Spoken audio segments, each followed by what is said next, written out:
Hello everyone, how are you doing? This is MD Tech here with another quick tutorial. In today's tutorial, I'm going to show you guys how to block ad categories on YouTube. So if you don't want certain ad categories to be displayed to your viewers on your YouTube video, in today's tutorial, I'm going to show you guys how to do that. And without further ado, let's go ahead and jump right into it.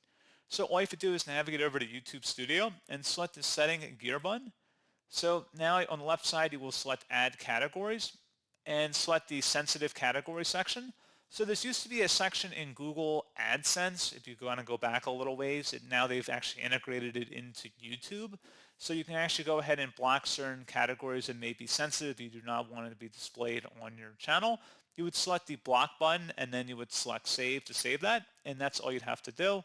If you wanted to view the block list, you can select blocked, and if there's anything in here, you could remove it from the block list.